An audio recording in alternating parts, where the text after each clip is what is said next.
Chairman Peoples Party Bilawal Bhutto نے خبردار کر دیا کہ آزاد کشمیر کی الیکشن پر ڈاکہ ڈالا گیا تو وفاقی حکومت کی الٹی گنتی شروع ہو جائے گی۔ آپ کیا چاہتے ہیں کہ پیپلز پارٹی بھی سڑکوں پر آ جائے؟ جان لیں ہم پی ٹی آئی کے ممی ڈیڈی نہیں، ہمارے پاس جیالے ہیں جنہوں نے ضیاء الحق اور مشرف کا مقابلہ کیا۔ نون لیگ نے الیکشن کو زندگی موت کا سوال بنا دیا۔ نون لیگ والے سمجھ رہے ہیں کہ کشمیر کی شکست سے وفاق میں ان کی چھٹی ہو جائے گی۔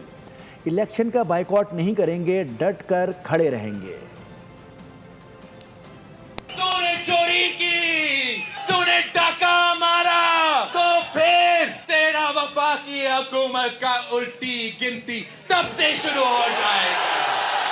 تو نے میرے مینڈیٹ چوری کیا، میں آپ کے تخت کے لیے آ جاؤں گا۔ پاکستان پیپلز پارٹی ہے ہم بھائی، پی ٹی آئی کے ممی ڈیڈی والے نہیں ہیں۔ ہمارے پاس جیالے ہیں جنہوں نے ضیاء الحق کا مقابلہ کیا، مشرف کا مقابلہ کیا۔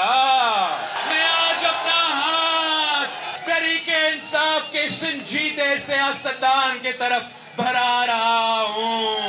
ہر وہ سیاسی جماعت جو الیکشنز میں دھاندلی سے تنگ آ چکے ہیں، مل کے پاکستان میں صاف و شفاف، کشمیر میں بھی صاف و شفاف انتخابات، اور اگر بات اس 1 پوائنٹ ایجنڈا تک محدود ہوگی تو میں تمام سیاسی جماعتوں کے ساتھ مل کے کام کرنے کے لیے تیار ہوں۔ کہ ایک طریقہ ہے دھاندلی روکنے کا، اتنا بڑا تعداد میں باہر نکلے، ان کا انجیکشن کام نہ کرے۔ سبسکرائب کریں اور بیل دبائیں تاکہ کوئی خبر رہ نہ جائے۔